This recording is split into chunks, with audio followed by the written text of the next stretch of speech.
Les difficultés et les situations négatives que nous rencontrons dans la vie nous affectent parfois profondément. Cependant, selon Carl Jung, le véritable pouvoir ne réside pas dans la suppression de nos émotions, mais dans la capacité à les gérer consciemment. Dans cette vidéo, nous parlerons de l'importance d'agir comme si rien ne vous dérangeait. La résilience mentale est la capacité d'un individu à maintenir son équilibre face au stress, à l'incertitude et aux négativités externes. Dans la conception de la psychologie de Carl Jung, prendre conscience de l'inconscient et achever le processus d'individuation est l'un des facteurs les plus importants qui augmente la force intérieure. Selon Jung, pour qu'une personne devienne vraiment forte, elle doit devenir résiliente non seulement aux difficultés extérieures, mais aussi aux conflits intérieurs. La force mentale ne signifie pas seulement survivre aux moments difficiles, il s'agit également de pouvoir donner des réponses conscientes sans se laisser emporter par ses émotions. Lorsque l'esprit humain développe une conscience, il peut créer des opportunités d'apprendre des adversités plutôt que de les considérer comme une menace personnelle. À ce stade, nous devons comprendre que la façon dont nous évaluons les événements est plus importante que ce que nous vivons. L'immunité émotionnelle signifie qu'une personne peut consciemment continuer son existence sans être submergée par des émotions négatives et sans se laisser influencer par elles.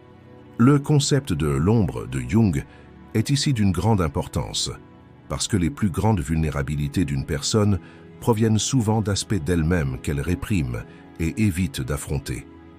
Il est possible d'acquérir une immunité émotionnelle non seulement en gérant les événements externes, mais aussi en reconnaissant et en acceptant ses propres faiblesses internes. Sans se connaître soi-même, l'individu ne peut maintenir son équilibre intérieur et reste constamment vulnérable aux effets du monde extérieur.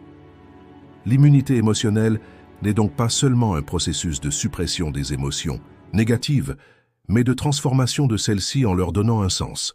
Selon Jung, la véritable liberté et la paix intérieure proviennent de la capacité de l'individu à atteindre l'harmonie entre le conscient et l'inconscient dans son cheminement vers la réalisation de soi. Si une personne ne prend pas conscience de ses peurs subconscientes et de ses émotions refoulées, elle sera condamnée à réagir constamment aux événements du monde extérieur.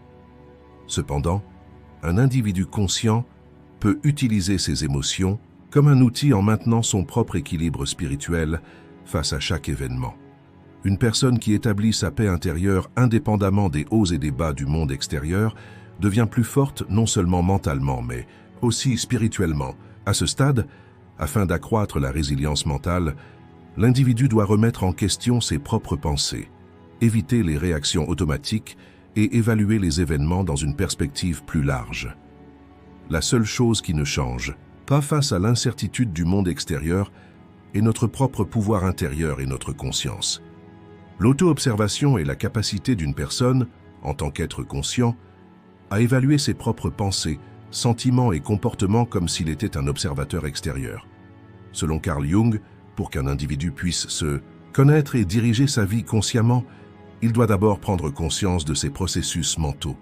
La plupart des gens agissent inconsciemment, réagissent spontanément et adoptent des comportements automatiques guidés par leurs pensées. Cependant, la conscience exige qu'une personne analyse en profondeur non seulement le monde extérieur, mais aussi son monde intérieur.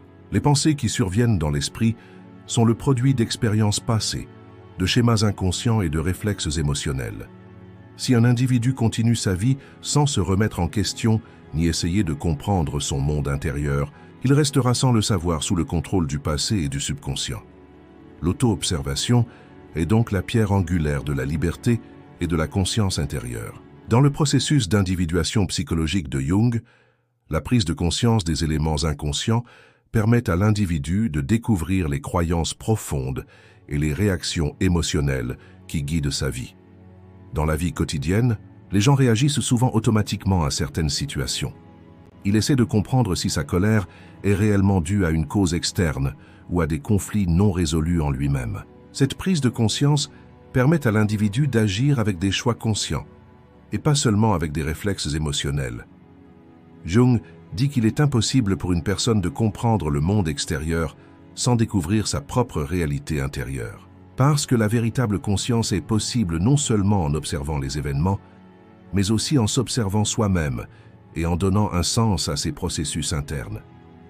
La conscience exige que l'individu évalue non seulement ses pensées, mais aussi ses émotions en tant qu'observateur impartial.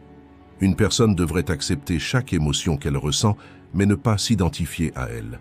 Par exemple, lorsque l'on ressent de la peur, il faut en rechercher la source, analyser pourquoi on se sent ainsi et ne pas laisser cette émotion prendre le contrôle. Selon Jung, au lieu de se perdre dans ses émotions, l'individu conscient reconnaît leur nature transitoire et les utilise comme source d'information. Cela aide l'individu à devenir indépendant des facteurs externes. Aujourd'hui, de nombreuses personnes vivent leur vie de manière inconsciente, réagissant instantanément et sans réfléchir aux événements. Cependant, lorsque la conscience se développe, l'individu remet en question les significations qu'il attribue aux événements et a le pouvoir de changer les schémas de pensée qui l'épuisent. La compréhension de Jung de l'équilibre entre le conscient et l'inconscient est l'un des guides les plus importants dans le processus d'auto-observation de l'individu.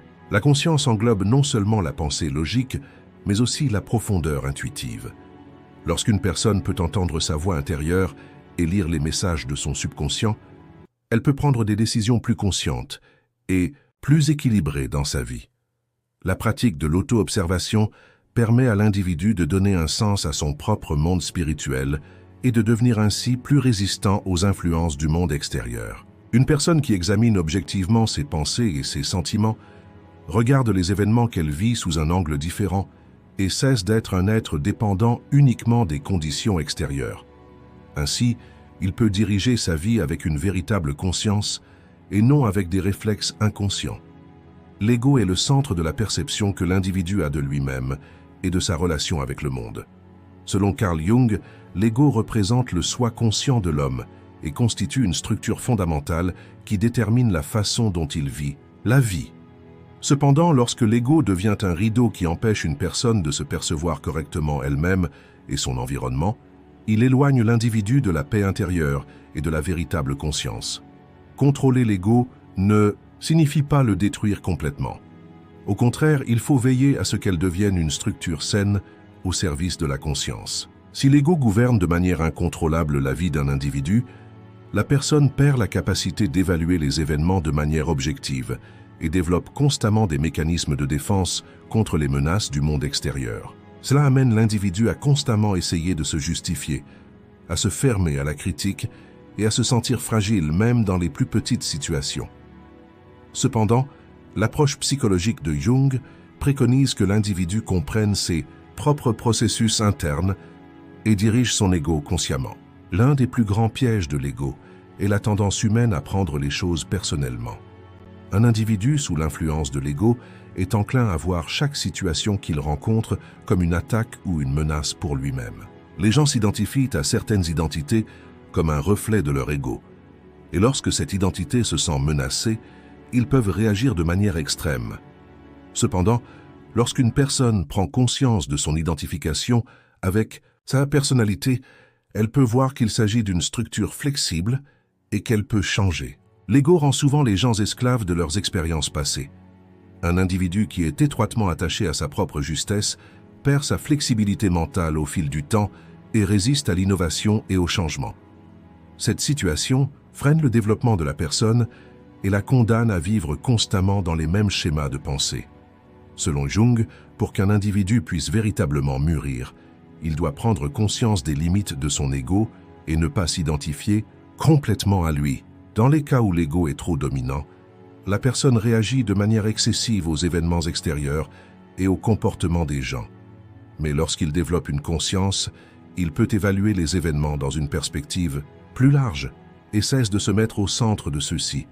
Cela permet à l'individu de devenir plus libre mentalement et émotionnellement. Lorsque l'ego est maîtrisé, l'individu peut développer une perspective plus objective, non seulement sur le monde extérieur, mais aussi sur son propre monde intérieur. Comme Jung l'a souligné dans le processus d'individuation, reconnaître et accepter ses propres aspects d'ombre est l'une des étapes fondamentales pour se libérer de l'esclavage de son ego. Celui qui peut voir ses propres faiblesses, ses peurs et ses aspects refoulés, devient désormais plus fort et plus résilient aux événements extérieurs. À ce stade, La personne peut désormais donner des réponses conscientes et équilibrées aux événements du monde extérieur plutôt que de donner des réactions automatiques. Lorsque l'ego est géré, l'individu accède à un niveau de conscience plus profond et commence à considérer les événements de sa vie comme un processus d'apprentissage plutôt que comme un champ de bataille.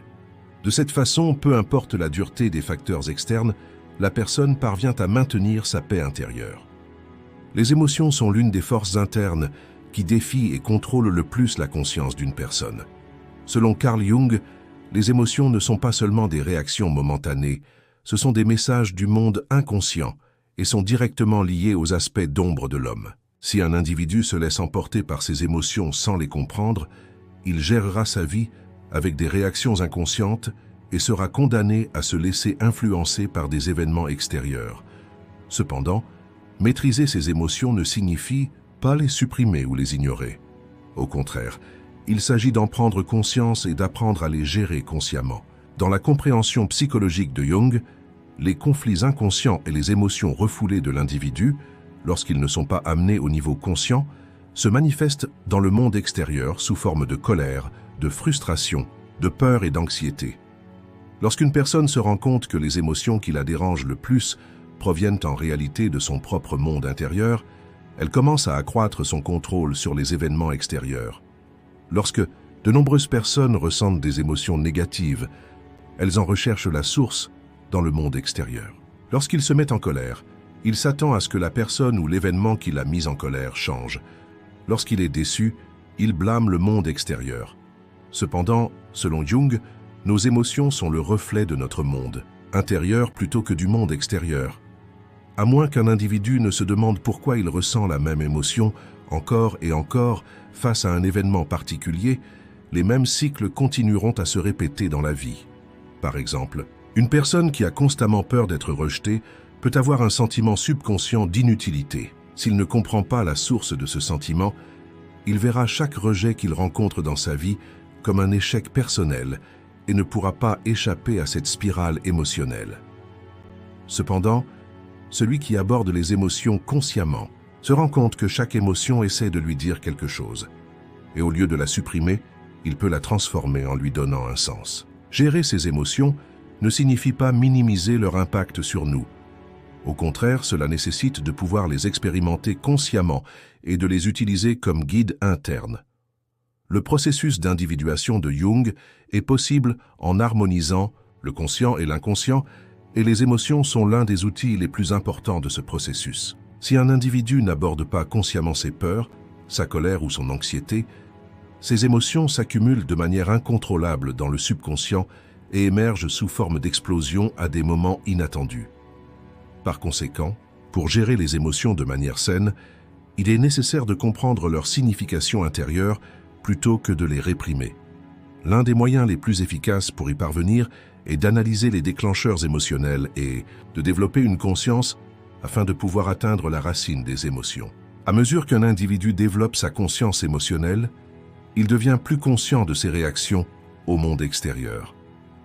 Lorsque quelqu'un est en colère, il peut remettre en question la véritable source de sa colère et établir un contrôle sur elle plutôt que de la laisser prendre le dessus. Par exemple, au lieu de se mettre immédiatement sur la défensive lorsqu'il est critiqué par quelqu'un, il ou elle peut évaluer si la critique constitue réellement une menace. Les enseignements de Jung sur l'équilibre du conscient et de l'inconscient permettent à une personne d'affronter ses propres émotions et de les diriger consciemment. De cette façon, l'individu peut cesser d'être esclave de ses réactions émotionnelles et atteindre un niveau de sagesse qui lui permet de les diriger consciemment. Une personne qui gère ses émotions non seulement maintient sa paix intérieure, mais apprend également à gérer les événements de sa vie de manière plus prudente et équilibrée. La force intérieure est la capacité d'un individu à maintenir son équilibre spirituel sans être ébranlé par des événements et des difficultés extérieures.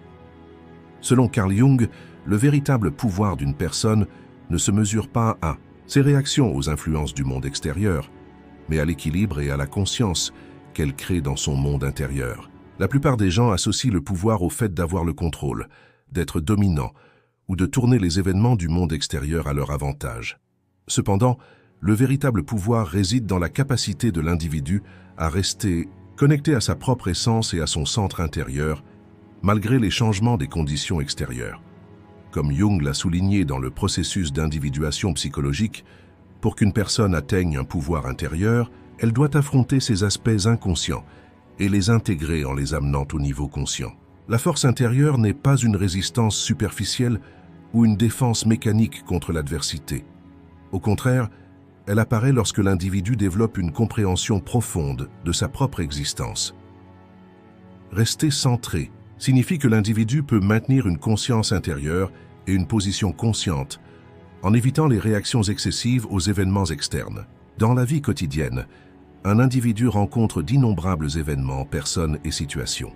Si une personne réagit à chaque situation instantanément et inconsciemment, sa vie sera constamment dirigée par des facteurs externes. Selon Jung, une personne qui agit inconsciemment pense qu'elle contrôle sa vie, mais en fait elle est devenue prisonnière de schémas inconscients et de conditionnements sociaux. Cependant, un individu qui reste centré peut évaluer les événements de sa vie en tant qu'observateur et faire des choix conscients tout en maintenant son point d'équilibre intérieur. Cela ne signifie pas que l'individu devient insensible ou insensible au monde extérieur. Au contraire, cela signifie elle évalue les événements dans une perspective plus large et dirige consciemment ses réactions et ses décisions. L'un des plus grands ennemis de la force intérieure est la recherche constante de l'approbation extérieure par l'individu. Si une personne devient dépendante de l'approbation des autres ou d'indicateurs externes de réussite pour se sentir digne, elle perd sa force intérieure et commence à faiblir à mesure que les conditions extérieures changent. Jung souligne que pour qu'un individu puisse véritablement se connaître, il doit devenir indépendant des mécanismes de validation externe. Une personne centrée sur elle-même est plus résistante aux effets temporaires et changeants du monde extérieur, car elle tire sa propre valeur de sa conscience intérieure et non de facteurs externes. Le véritable pouvoir d'un individu n'est pas la confiance en soi qu'il ressent lorsque les choses vont bien, mais la capacité à maintenir la paix intérieure et la solidité même dans les moments difficiles.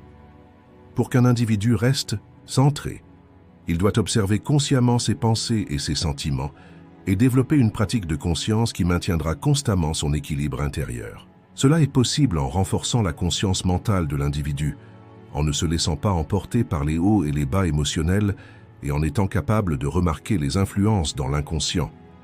Selon Carl Jung, plus une personne se connaît profondément, plus elle peut rester forte face aux influences du monde extérieur. L'individu qui comprend que les événements extérieurs sont temporaires cesse de voir la vie comme un champ de lutte et commence à considérer son existence dans le cadre d'un sens plus profond. Une personne qui trouve sa force intérieure continue de marcher sur son propre chemin malgré les incertitudes de la vie et devient quelqu'un qui peut entendre sa voix intérieure.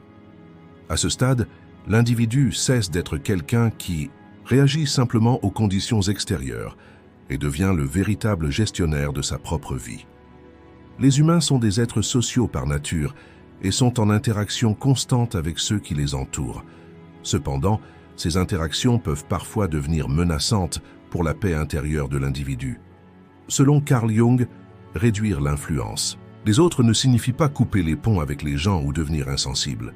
Au contraire, cela signifie que l'individu peut maintenir une position indépendante face aux influences extérieures en renforçant son monde intérieur. La plupart des gens sont inconsciemment influencés par les pensées, les jugements et les attentes de ceux qui les entourent. Le besoin d'approbation des autres peut amener un individu à s'éloigner de son vrai moi et à supprimer sa vraie nature en développant des masques sociaux, personas. Cependant, lorsqu'un individu ne permet pas aux opinions des autres de définir son identité, il commence à devenir véritablement libre. La première étape pour réduire l'influence des autres est d'évaluer consciemment ses propres pensées, sentiments et croyances. Selon la théorie de l'archétype de l'ombre de Jung, les gens projettent des aspects d'eux-mêmes qu'ils répriment dans le monde extérieur. Par exemple, une personne qui est constamment dérangée par les critiques des autres peut en réalité être confrontée à une insécurité qu'elle porte en elle et qu'elle ne veut pas admettre. Si un individu essaie constamment de développer des défenses contre les réactions du monde extérieur, sans résoudre ses propres conflits internes, il deviendra plus dépendant des autres plutôt que de se débarrasser de leur influence. Cependant, lorsqu'une personne commence à comprendre son monde intérieur, elle se rend compte que ce que les autres disent ou font n'est pas directement lié à sa propre estime de soi. Réduire l'influence des autres ne consiste pas seulement à gagner en confiance en soi. Il s'agit également de la capacité à fixer des limites émotionnelles.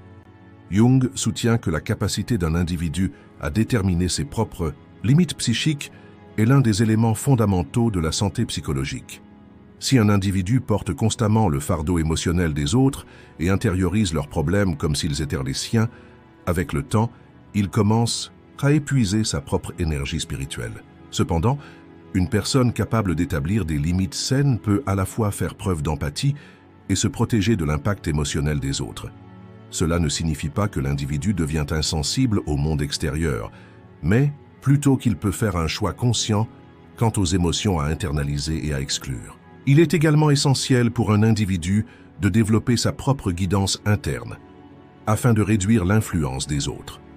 Selon le concept de Jung du moi intérieur, chaque personne possède en elle une source de sagesse qui la guide. Cependant, au lieu d'écouter cette voix intérieure, de nombreuses personnes ont tendance à agir en fonction des attentes du monde extérieur et des normes imposées par la société. Cela conduit l'individu à se déconnecter de son véritable moi et à devenir dépendant de mécanismes d'approbation externes.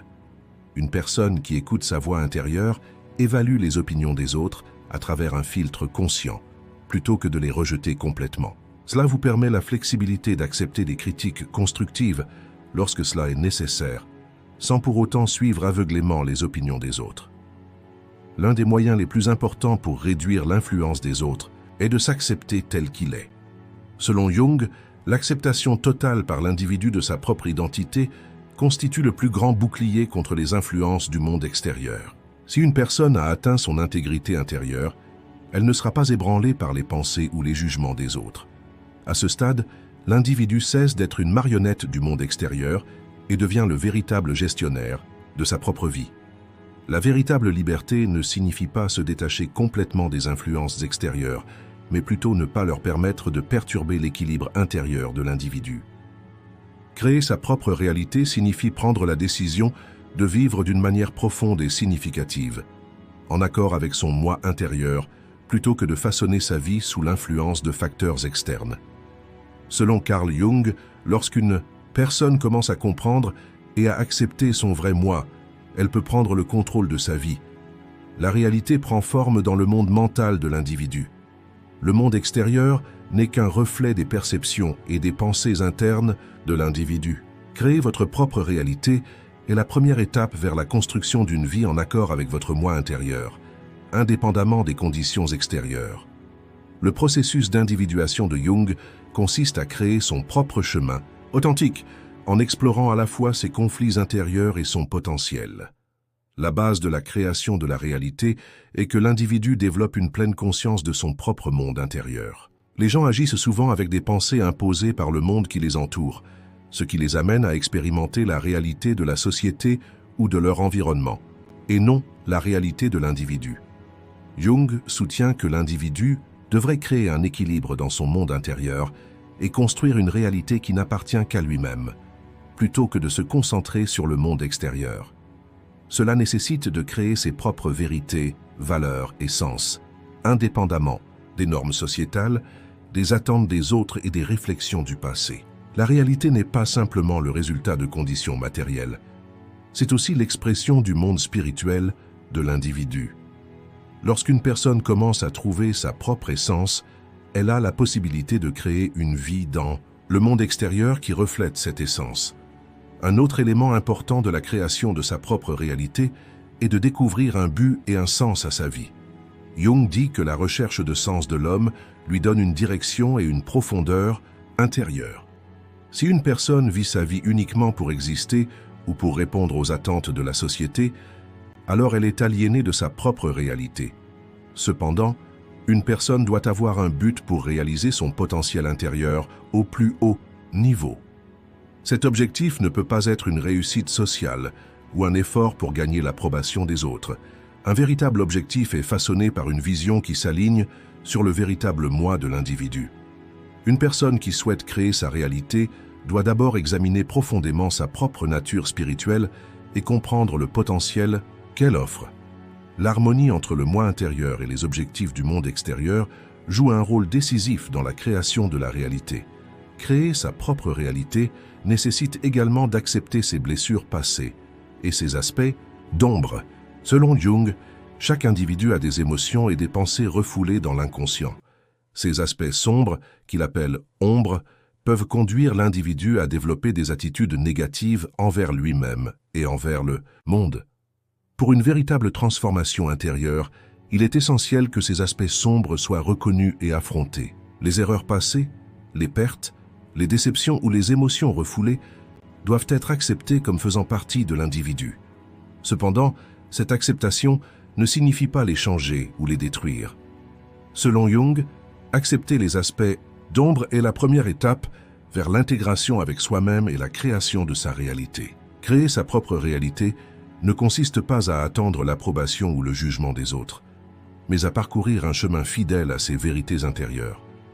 Créer sa propre réalité n'est pas seulement un processus individuel, mais implique également de faire un pas vers une contribution à la société.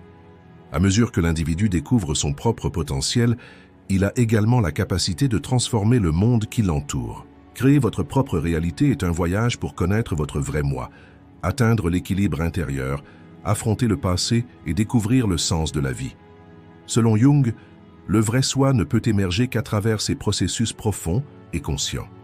En se défendant contre les impositions du monde extérieur, l'individu trouve sa force intérieure et commence à créer sa réalité.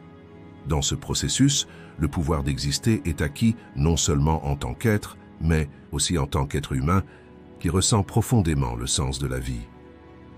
Trouver votre réalité intérieure et la créer n'est pas simplement un processus mental.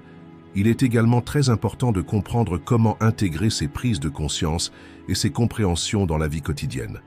Selon Carl Jung, la transformation intérieure de l'individu ne doit pas rester uniquement au niveau théorique, mais doit être mise en œuvre concrètement dans la vie réelle. Bien que le développement intérieur procure une conscience profonde, la manière dont cette conscience se reflète dans notre vie quotidienne, nos relations, notre travail et nos interactions avec la société garantit que le changement est permanent et significatif. L'un des points les plus importants que Jung souligne dans le processus d'individuation est que le potentiel intérieur trouve son expression dans le monde extérieur et que la personne intègre ce potentiel dans sa vie. L'application est une étape importante pour qu'une personne puisse mieux se comprendre elle-même et son environnement après ses découvertes intérieures.